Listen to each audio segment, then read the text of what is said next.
Hello everyone, I'm STHUTHI from Global Academy of Technology, Bengaluru. In this video, along with my teammates SIVANI JC and Sathyalakshmi S, I will be explaining about the concepts that we learned and the things that we have implemented in our project Home Automation during the IoT internship conducted by the Emertxe Information Technologies Private Limited under the guidance of Jayalakshmi N. Dhanial ma'am. So the contents that we'll be covering in this video are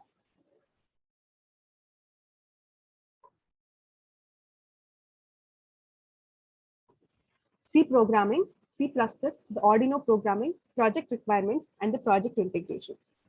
The first thing we learned was the basics of C programming.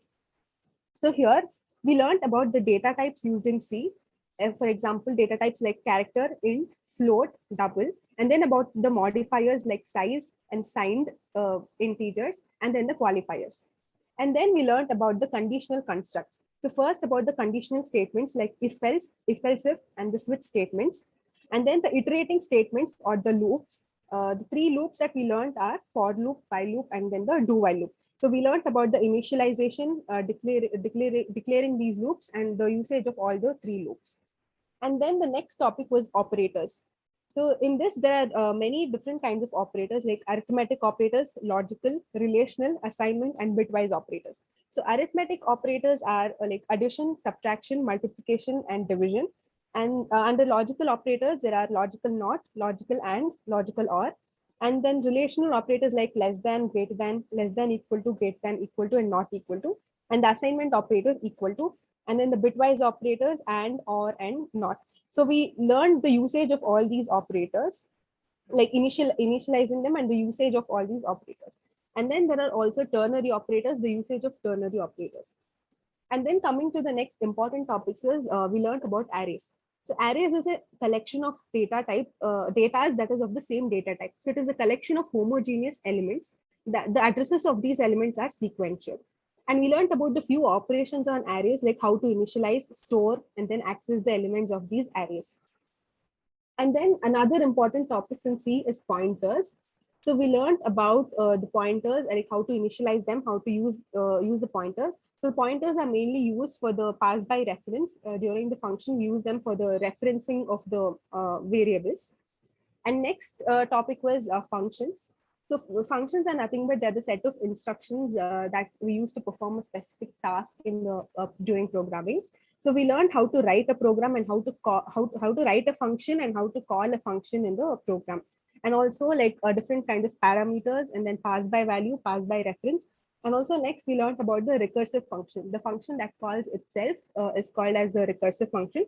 So we saw an example for all these topics and like the usage of all these functions. And then the next topic was strings. Strings are nothing but they're the sequence of characters, and at the end of the string, it contains a null character. Even in strings, we learned operations on strings like initialization and the functions that can be performed on string like checking of length, copy, merge. So some of the functions on strings. And the next topic was the storage classes. Under that, we learned about the memory segments, the structure of memory in C, like about the heap memory, stack memory, and different kinds of memories that are used in C. And then coming to the storage classes, there are different kinds of storage classes like auto, register, static local, static global, and external. So all these storage classes are used to allocate the memory. So to give memory allocations to the different variables and functions in C program. And next, another topic was preprocessors. So under this, the main topic is header files. So to write the header files, we use the C programming with directives like hash include. So using that, we include the header files like stdio.h, stdlib.h. So header files like these. And then under preprocessors, we also learned an important topic called as macros. Like macros are nothing but they're the simple identifiers which will be replaced by a code fragment. So in the program, so we can replace any constant values using these macros. So these were some of the C programming concepts that we learned. Next, coming to the C programming, C++ programming concepts. So C++ is an object-oriented programming language. And then we have some we learned about some OOPS concepts like inheritance, polymorphism, abstraction, and encapsulation. And another important concept that comes under C++ is constructor and destructors. So constructors, they have the same name as the class, and they get called as soon as the object is created. And then the destructors, they are invoked when the object is destroyed. So these are some of the C++ concepts that we learned. Uh, so this was about the C and C++ programming concepts. So next, we'll be seeing about the Arduino programming.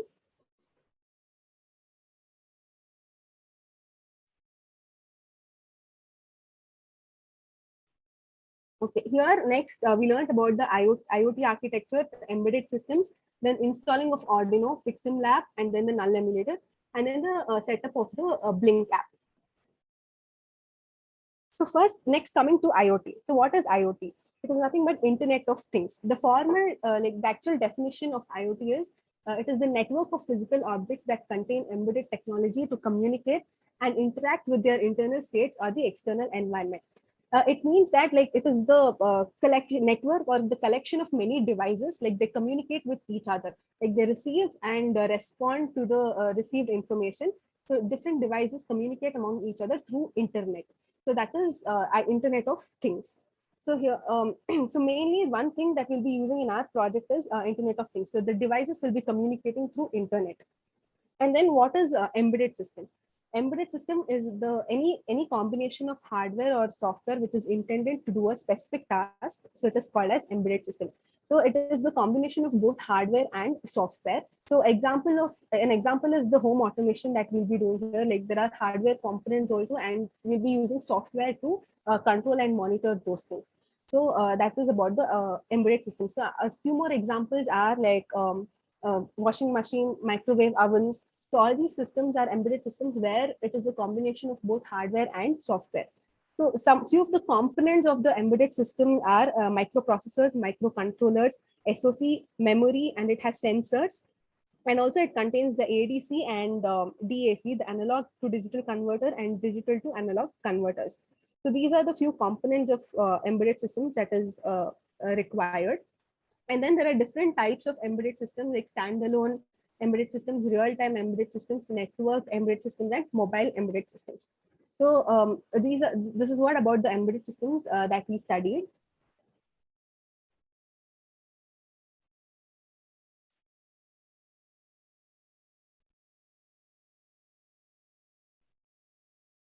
Next, coming to the home automation. So what is home automation? It is nothing but monitoring or controlling the home attributes like light, temperature, entertainment system, and other appliances that we use in our home using the mobile phones. So this automation of the home appliances is done using IoT. So we use the Internet of Things. All these devices are connected through internet. So that is how we control all the appliances of the house. So the main thing in our project, so we don't use any of the hardware components. So the entire demonstration of this project is done only in the software. So here, the home appliances like controlling of lights, temperatures, and other appliances, it is controlled. We show the simulation on the simulating tool. We are using a simulating tool called as Pixim Lab. We execute, and the output of this our execution is shown on this Pixim Lab. And then we use an IDE called as Arduino IDE. That is where we write our code and compile the program. So we are using Arduino IDE. And then we use a null emulator, that is serial communication. And then we use the mobile app that is the Blink IoT app for controlling these home appliances through our mobile phone. And then this is connected to the Blink cloud server where it is connected through the internet.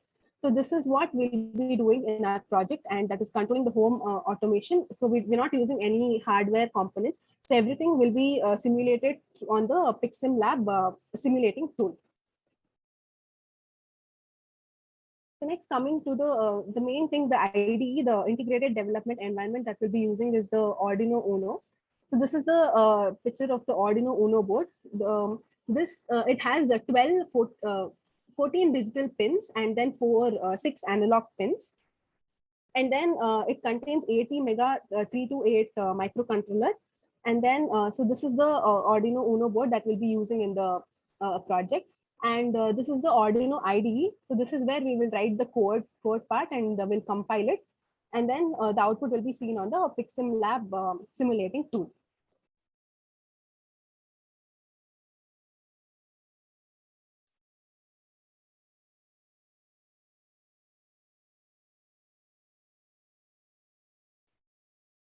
Next, coming to our project home automation. So the things that we have implemented in our project home automation, or the project requirements are, so we'll be implementing the garden lights control, and then like the switching on and off of the garden light using like directly controlling it through our mobile phones. And then a temperature control system, like cooler, like we'll be having a cooler and heater, and then we can directly control the temperature from our mobile phones. And then the volume of the water tank can be controlled, like inlet and outlet valve control. So we have the inlet valve and outlet valve. So the water volume of the water can be controlled through the Blink app through our mobile phones. So we are going to implement these three things in our project. So garden lights, temperature control system, and then the volume of the water control system. So the implementation of these things will be explained by my friend Shivani.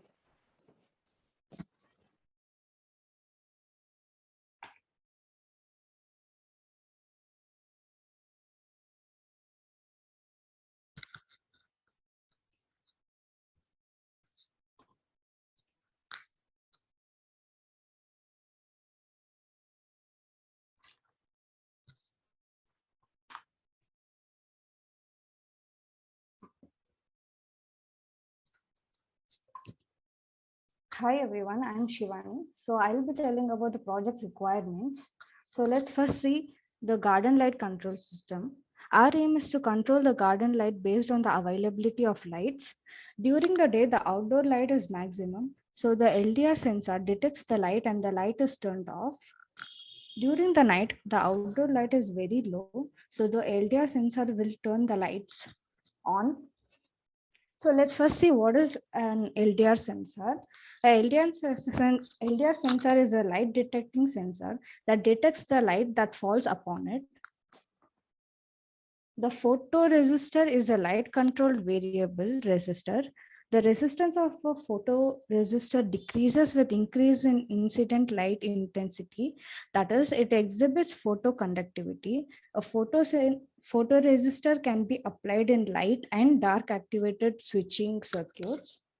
So the LCD or so the LED lights are connected to the LDR via the ADC.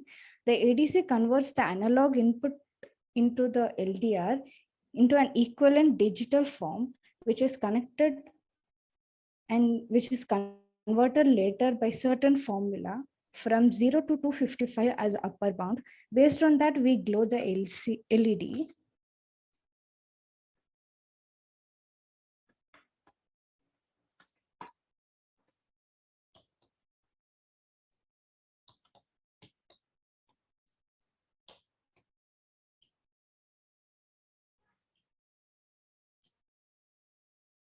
Next, we'll be seeing the temperature control system. So the temperature is recorded by the LM35 sensor, which is analog value. So it is then converted into binary terms, and later the actual temperature is calculated using the obtained value of the voltage. The temperature can be regulated using the heater and the cooler. The heater increases the temperature while the cooler decreases the temperature.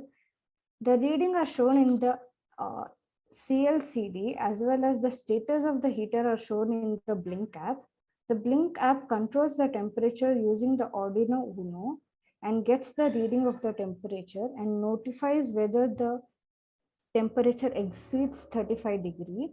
The Arduino controls the temperature system by supplying the Arduino controls the temperature system and supplies the reading to the Blink app, and even displays the temperature as the on the CLCD. The CLCD is responsible for the displaying of the status of the temperature.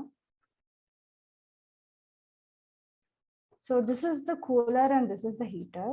So next we'll be seeing the water control system. So this setup consists of two valves, that is the inlet and the outlet valve. The inlet valve is used for controlling the inflow of the water into the tank, and the outlet valve is used to eject the water. The tank refills itself when the outflow exceeds the threshold of minimum value, that is 2000 liters, and notifies in the blink app, and it stops filling when the tank is full at 3000 liters. So we'll be using a serial tank. A serial tank is a serial remote tank, and it is a tank simulator controlled by a serial communication protocol.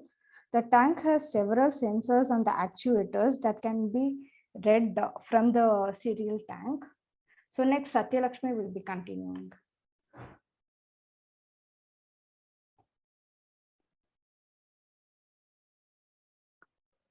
Hello all, I am Sathyalakshmi and I am going to tell about the Blink app. Blink IoT is an IoT platform for iOS or Android smartphones that is used to control Arduino, Raspberry Pi via internet. This application is used to create a graphical interface or human-machine interface by compiling and providing the appropriate address on the available widgets. Both Blink server and Blink library are open source and free.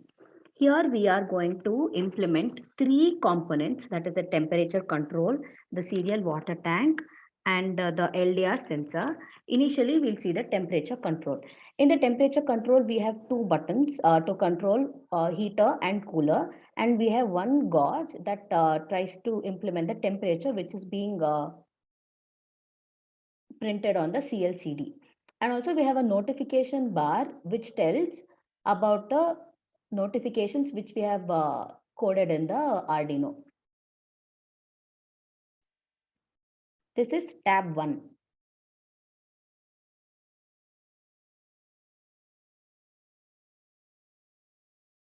We have kept a condition for the temperature in such a way that if the temperature increases after 35 degrees, we try to get a notification that temperature above 35 degrees and the heater gets turned off immediately. That is for the heater control. This is water tank inlet valve control. Here, if the water tank is completely empty in the initial stage, the automatically inlet valve gets switched on, and we get a notification in the tab 1 that water level is full and water inflow is disabled. This happens only in the initial stage. Water tank outlet valve control. If the outlet valve is switched on in tab 2, the volume of the water tank keeps on decreasing. After it reaches 2000, there is a notification in the tab 1 stating water level is less than 2000 and water inflow is enabled. As soon as the volume of water is decreased by 2000, the inlet valve gets switched on automatically. This is designed in such a way that inlet valve should switch on automatically. Thank you. Now we'll see the simulation part.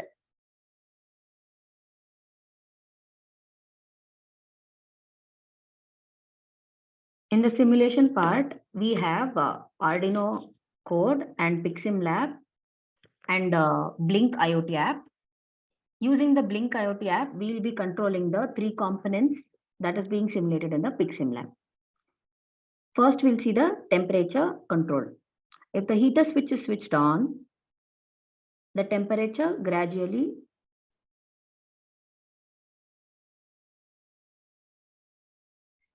now if the heater switch is turned on, the temperature is increasing. After it reaches 35, the heater switches off automatically with a message, temperature is greater than 35 degrees Celsius, and turning off the heater.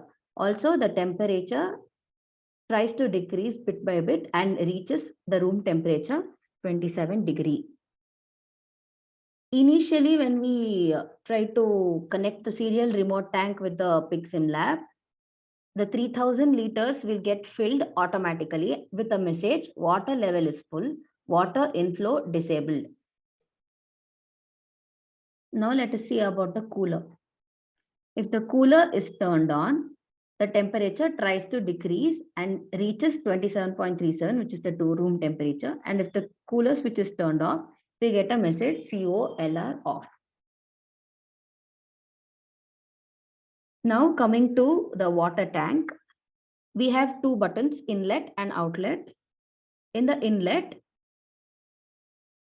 as we already have the volume as 3000, if the inlet is switched on, we have a message water level is full, water inflow disabled, and the inlet valve turns off automatically.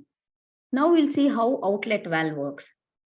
If the outlet is turned on, here the volume is decreasing and the outlet is going, and here the volume is also getting reflected in both the CLCD and the gauze. As soon as it reaches 2000 liters, the inlet valve switches on automatically and the volume remains 1950 liters, as both outlet is switched on and inlet is switched on. And also there is a notification that we get, water level is less than 2000, so water inflow is enabled. Here also that is happening. As the water level is less than 2000, the inlet valve is getting switched on, and also the outlet. If we switch on the outlet also, it will be, if it is switched off, the inlet is enabled till it reaches 3000. After it reaches 3000, we'll again get a message that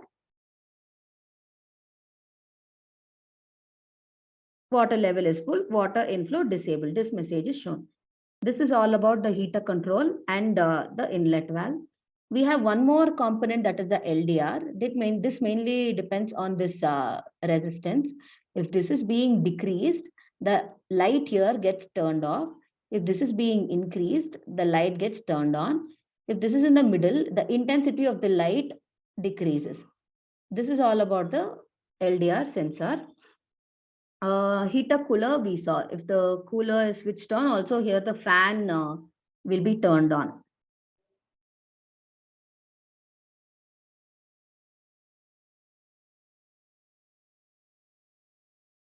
Thank you, Sathyalakshmi.